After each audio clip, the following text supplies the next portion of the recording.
สวัสดีค่ะแล้วก็ขอต้อนรับนะคะสู่ช่วงการสัมภาษณ์แขกพิเศษของเรานะคะคุณอดัมคาเฮนในวันนี้ค่ะ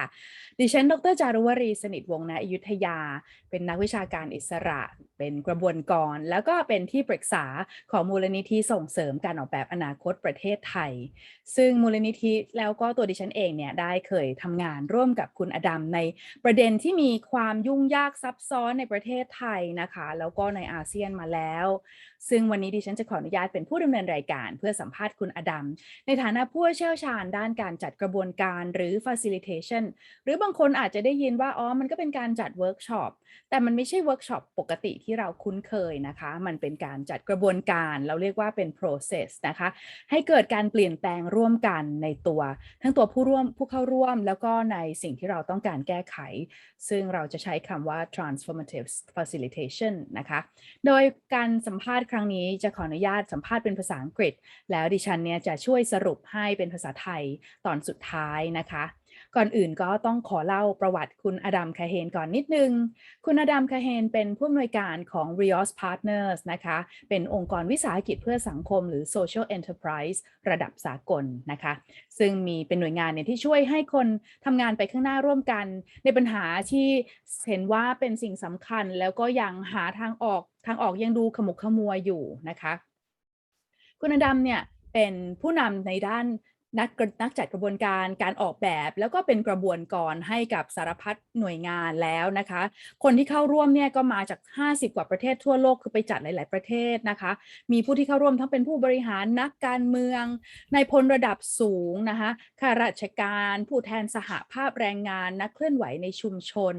ตัวแทนจากองค์กรสหประชาชาติแม้แต่ตัวแทนของกองโจรก็ยังเข้าร่วมนะคะศิลปินก็ทำมาแล้วทำหมดทุกกลุ่ม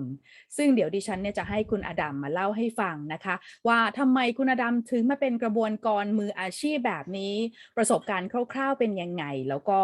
มีวิธีไหนที่จะทำให้เราสามารถรวมคนมาให้ก่อการดีด้วยกันนะคะเกิดการเปลี่ยนแปลงร่วมกันได้นะคะ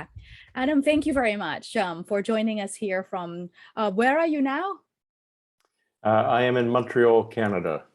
You're from Canada, and we are here in a hot part of the city, as always in Bangkok.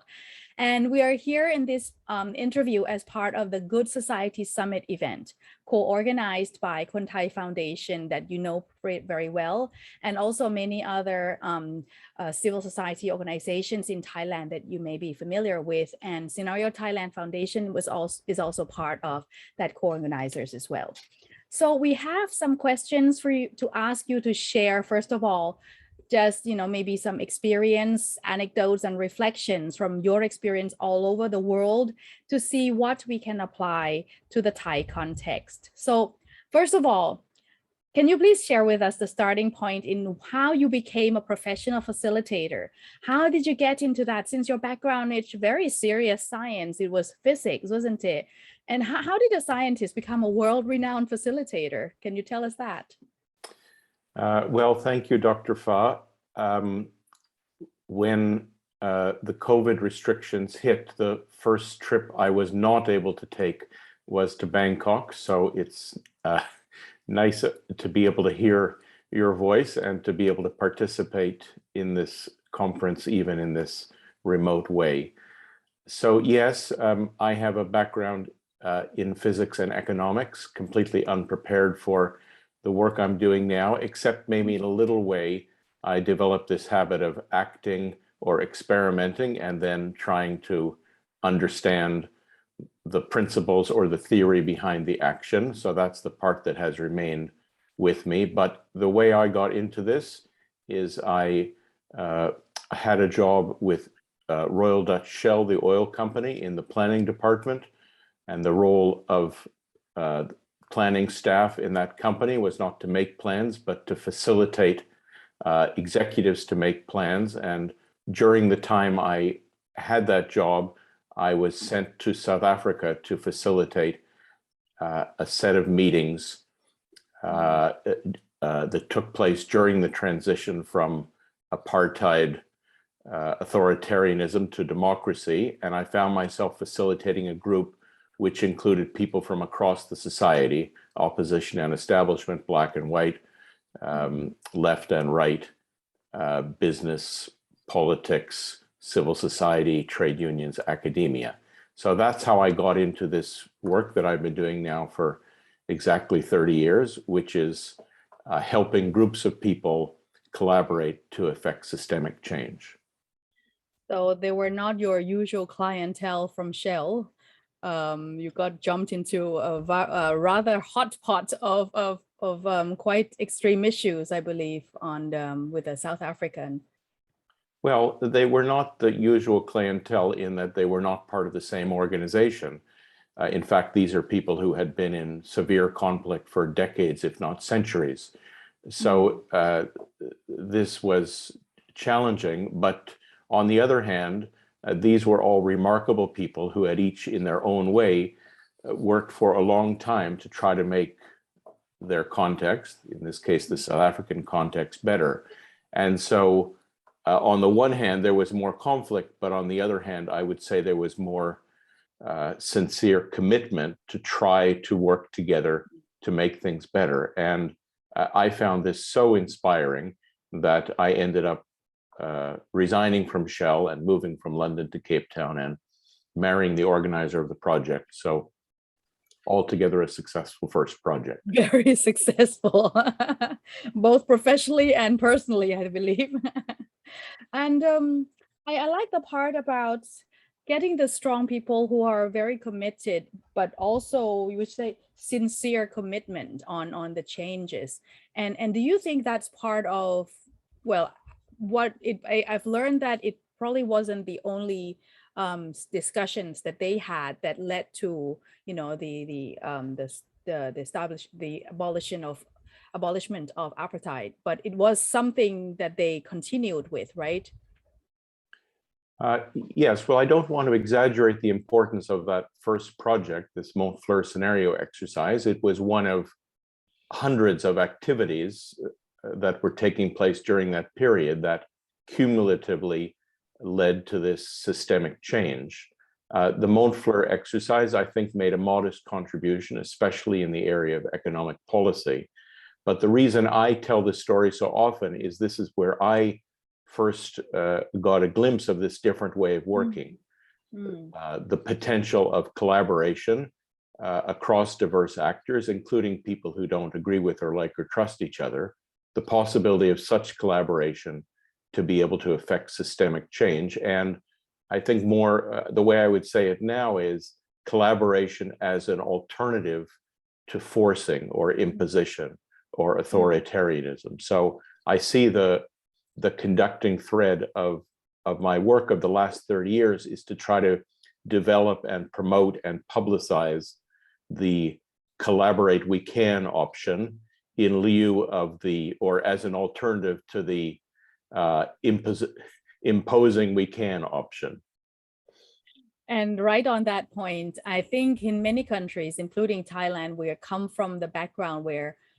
ourselves and the people in charge are used to have this single command leaders for centuries, you know, either from having kingships or having prime ministers or from certain background, like maybe from the military background. Well, with Thailand, we're known for that. So having this COVID issue has raised a bar to various leadership issues in Thailand, because it's not just a one issue where it's affecting certain aspect of people's lives, but it's, you know, from the health issues, it goes into economy, it goes into lifestyle, livelihood of people. So they had to be forced into working together. So how do you see that? Because this is it used to come from a directive and top-down environment, and now they need to collaborate. So what could you help, you know, sharing your thoughts on that, the pros and the cons of this directive and a bit of a more horizontal challenge that people are facing? Yeah, so I mean, every case is different and the Thai case is different, but I think this general phenomena that in maybe most countries and cultures and companies, the default mode is that the boss tells people what to do. And this has certain advantages and certain limitations. And so the way I think about this is that there are two modes for working together. One is what I call the vertical mode, which prioritizes the group as a single whole. So one task, one objective, one leader, one plan. And that has great advantages in cohesion and coordination, but also important limitations in rigidity and oppression, especially of minority or marginalized or dissenting voices. The other approach, which I call the horizontal, says no, such a hierarchy is not functional. We must prioritize the perspectives and interests and free choice of every individual. This also has advantages for diversity and agency, and limitations that if everybody's doing what they want, the result can be fragmentation and gridlock. So the way I think about this is not a choice, because either choice has these intrinsic limitations. It's a polarity, which means we need to do both. Like inhaling and exhaling is not a choice. We need to do both, not at the same time, but as needed. And so that, I think, is the not obvious part of this. But that cycling between vertical and horizontal, that way of moving forward together, is an alternative to a singular focus on the vertical top down. Which isn't something, I think maybe people have some of those abilities, but maybe not at the same time. For example, maybe they're quite used to being directive in a professional manner, but more horizontal in, let's say, a personal manner, isn't it? But when you're trying to marry the two together, they're not always successfully done in a professional manner. So what do you suggest? What is the midway? Well, I think this tendency towards some people bossing other people around isn't just a military or a corporate habit. I think we see it in families and nonprofit organizations as well. And the limitation, as you pointed out with COVID, is often we face situations that are genuinely complex, that require the contribution and the ideas and the energies and agency of multiple actors. And therefore, the idea that one person can tell everybody else what to do is simply inadequate. But I'm not saying there's a midway point. I think that's not the best way to think about it. There are these two modes, which I'm calling vertical and horizontal, which focus on the group as a whole, or the singular group and the multiple members of the group. And the choice is not one or the other, but to cycle between them. That's different from making a compromise between them. I'm not suggesting a little bit of verticality, a little bit of horizontality. I think we need both. We need to think of the group as a whole, and we need to think about the plural group alternately. That's what I'm calling transformative facilitation. And let me be clear, I'm not suggesting a new way of leading or facilitating. I'm giving a name or a theory or a framework to a way of leading and facilitating that I think many great facilitators and managers and leaders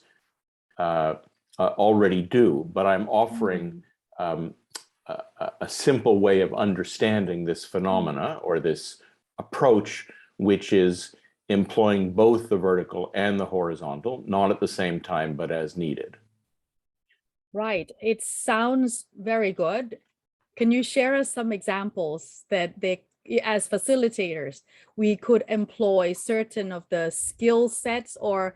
thoughts that we could employ these transformative? Well, we have, like you said, we've probably been doing that, but we just didn't give it a name. in our, personal interaction, we're probably doing that, but without realizing it. So from your reflections, could you share some of these tips that the facilitators can improve? Because with the Good Summit, I think, Good Society Summit, I think they probably have to do the same thing as collaborating in the Good Society Summit themselves, and they probably have to go and convene and to collaborate with their own groups of people as well. Maybe that would be useful for them. Yeah. So let me just step back and say overall what I'm trying to convey, and that is that I think overall, globally, in Canada, in Thailand, the world needs more and better collaboration. This is, I think, the meaning of the slogan you and I have worked with, collaborate we can. So I think the world needs more and better collaboration, and therefore the world needs more and better facilitation. And in that sentence, I'm using the word facilitator to not just mean the professional standing beside the flip chart, but everybody, leader, manager, team member, consultant, coach, friend, anybody who helps a group of people collaborate to effect change. So that's the scope I'm talking about. And in doing this work, there are many phenomena which I understand to be polarities. And the reason this is important is if you don't know it's a polarity, you think it's a choice. So I'll just give you one example. I give 5 in my overall theory, but just to focus on one of them, is the role of the facilitator or the facilitation team to direct, like a orchestra conductor. So now I need to hear from you. Now I need you to contribute. Could you please be quiet now? Is the role directing? Or is the role accompanying, like a pianist accompanying a singer, following along behind? And many facilitators or facilitation communities argue about this forever. You have the people in favor of directing, the people in favor of accompanying. And what my argument is, this is not a choice, it's a polarity. Sometimes you need one, sometimes you need the other, and you decide which you need at any given moment by which is it that will serve the group best, which will enable the group to, at this moment, move forward together most effectively. And when I think about our experience, for example, in Scenario Thailand, or in the anti-corruption work we did together, there were times when we simply had to accompany, follow behind the energy and ideas of the participants and participating organizations, and other times when we needed to direct and to say, no, let's all come together here and help the group coordinate. And I think often people, and I think us in our work, make the mistake of thinking vertical bad, horizontal good. And I now think that's not correct. It's choosing vertical or horizontal bad, using both vertical and horizontal good. That's my current understanding of what's required. And in order to do that, we need to be paying quite close attention, right, to the energy or to the direction things are happening on the floor. Yes, that's my basic conclusion, is that there are a limited number of things one has to do in facilitating. Again, whether it's professional, amateur, full-time, part-time, leader, manager, team member. I say that there's 10 moves you need to be able to make. I don't know whether it's 12 or 8, but anyhow, it's a limited number of moves. So that's the simple part. The reason it's not easy, however, is that you need to make these moves not in any pre-established order or plan. The way to know which move to make is simply to pay attention to what is going on in the context, in the group, in yourself. And most of the errors come from not paying attention to what's in front of you. You're thinking of some facilitation book you read, or some other concern you have in your life, or what might happen tomorrow, or that this reminds you of something, or the team leader doesn't like you or reminds you of your father. All of these are distractions. And the basic challenge, which is simple but not easy, is to pay attention and on the basis of what is happening right there and then, decide what move to make next. And I have seen you truly listening, actively listening to the participants, and that completely changed the way I facilitate as well. And I really admire how you are always present in the circles. And I think that is definitely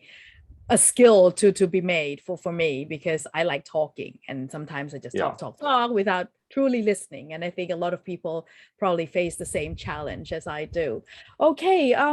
well, we have very short time and I'd love to hear more.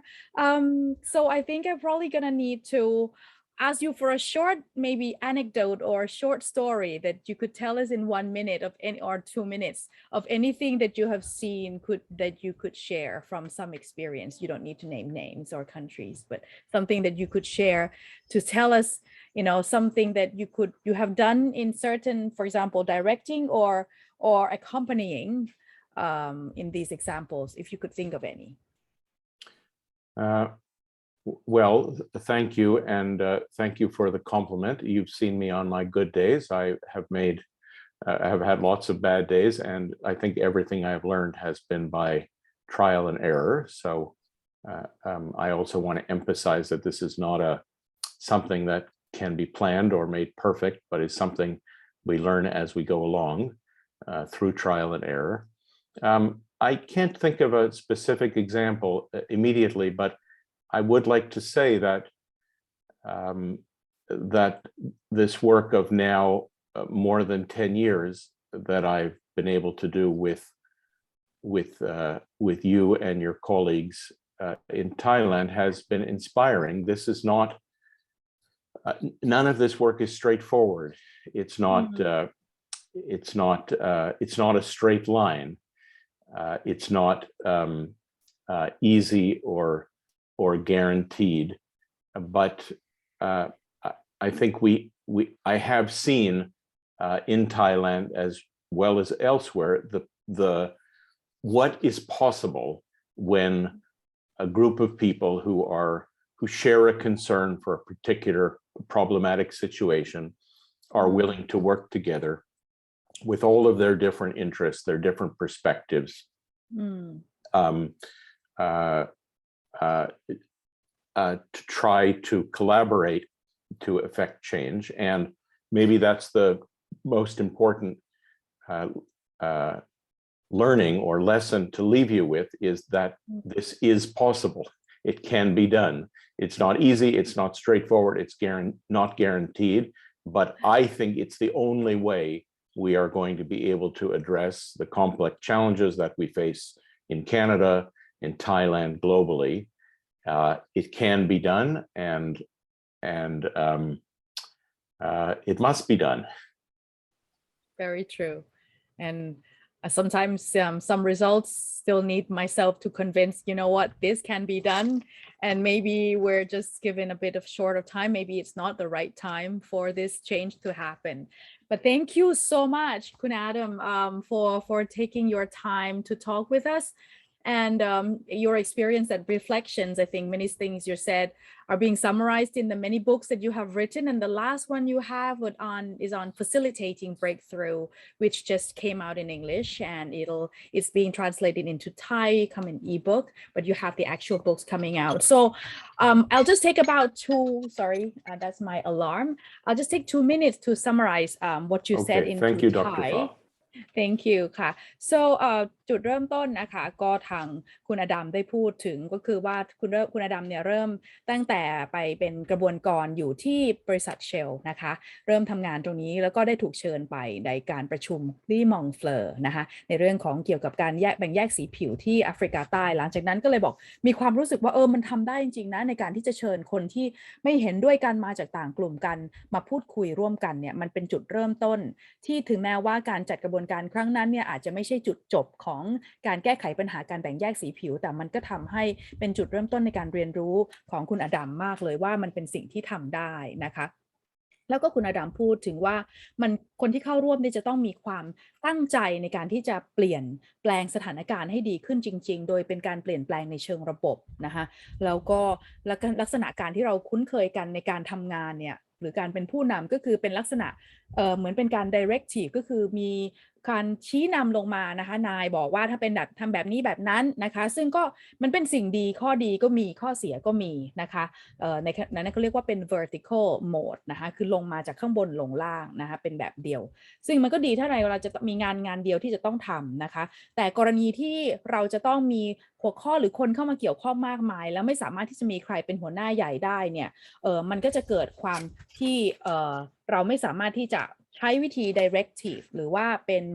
vertical mode ลงจากบนลงล่างลงมาได้เหมือนกันนะคะเราก็เลยต้องใช้ที่เรียกว่า horizontal mode หรือว่าในแนวราบนะคะซึ่งก็ทำให้คนเนี่ยหลายๆคนเนี่ยสามารถที่จะพูดคุยกันบางทีก็อาจจะต้องมาเผชิญหน้ากันเพราะว่ามันเป็นหัวข้อหรือความสนใจที่แตกต่างกันนะคะแต่มันเป็นจุดที่มันเป็น2ขั้วค่ะไม่ว่าจะเป็น vertical ทางดิ่งหรือว่าทางราบเนี่ยมันเป็นสิ่งที่จำเป็นในการที่เราจะจัดกระบวนการทั้ง2อย่างเพราะว่ามันอย่างที่คุณอดัมบอกมันเหมือนหายใจเข้าหายใจออกนะมันจำเป็นทั้ง2อย่างเราไม่สามารถหายใจเข้าหรือออกได้อย่างเดียวนะคะเพราะฉะนั้นเวลาที่เราเจอสถานการณ์ที่มันมีความซับซ้อนเนี่ยมันจำเป็นที่จะต้องเอาความคิดหรือแนวคิดอะไรต่างๆมามากมายเนี่ยเราจะต้องใช้ทั้ง2แบบมาแต่เราจะต้องขยับหรือว่าคุณอดัมใช้คำว่า cycling นะคะคือโยกไปโยกมาระหว่างวิธีที่เป็นแบบทางราบหรือว่าทางดิ่งนะคะซึ่งคุณอดัมใช้คำว่า Transformative Facilitation นะคะซึ่งคิดว่าการทำงานในลักษณะนี้เนี่ยมีความจำเป็นมากทั่วโลกนะคะในเรื่องการทำงานที่เราจะต้องประสานร่วมไม้ร่วมมืออย่างโควิดเป็นสถานการณ์ที่เห็นชัดว่าไม่ใช่ผู้นำด้านเดียวหนึ่งเดียวเนี่ยจะมาจัดการได้ทุกเรื่องเราจะต้องมาทุกเรื่องเลยไม่ว่าจะเป็นเรื่องโรคสิทธิ์กระทรวงสาธารณสุขมาเรื่องเศรษฐกิจมาเรื่องอาชีพมาอะไรคนเดียวหรือเรื่องเดียวเนี่ยมาไม่ได้แล้วมันต้องทำงานร่วมกันนะคะซึ่งคุณอดัมก็เน้นว่าคนที่เป็นกระบวนกรอาจจะไม่ได้เป็นอาชีพกระบวนกรแต่แม้ว่าจะเป็นผู้นำนะคะแต่จะต้อง facilitate หรือเอื้อให้เกิดกระบวนการพูดคุยเนี่ยมันมีความจำเป็นว่าคนเหล่านี้จะต้องใช้รูปแบบทั้ง2 อย่างเพื่อไม่ให้มันแข็งจนเกินไปหรืออ่อนจนเกินไปจนหาทางจบไม่ได้นะคะซึ่งหน้าที่ของเราเนี่ยมันมี2แบบก็คือบางครั้งเราก็จะต้องเป็นเหมือนคน accompany คือเป็นเพื่อนเขาพาเขาคุยกันนะคะหรือบางทีอาจจะต้อง direct ก็คือ directive คือแอบสั่งนิดนึงตอนนี้เราจะคุยเรื่องนี้นะแต่เราไม่ได้บอกว่าหัวข้อยังไงแต่มันมีแนวทางที่จะต้องคุยเพราะฉะนั้นเนี่ยในฐานะที่เป็นกระบวนการเราก็ต้องทำหน้าที่2 บทบาทให้มันมีความเหมาะสมนะคะก็ตอนนี้ถ้าจะจบหมดเวลาแล้วนะคะครึ่งชั่วโมงผ่านไปไวมากเลยนะคะมีหนังสือนะคะที่คุณอดัมเพิ่งเขียนมา Facilitating Breakthrough เรากำลังแปลด้วยเป็นหนังสือไทยชื่อว่าเมื่อผู้นำจนมุมนะคะก็ขอบคุณมากนะคะทุกท่านที่มารับฟังหวังว่าจะได้ประโยชน์จากประสบการณ์ของคุณอดัมค่ะเห็นในครั้งนี้ and thank you Adam for sharing it with us today and I wish you the best for your next facilitation adventures and สวัสดีค่ะ Sawadee krap.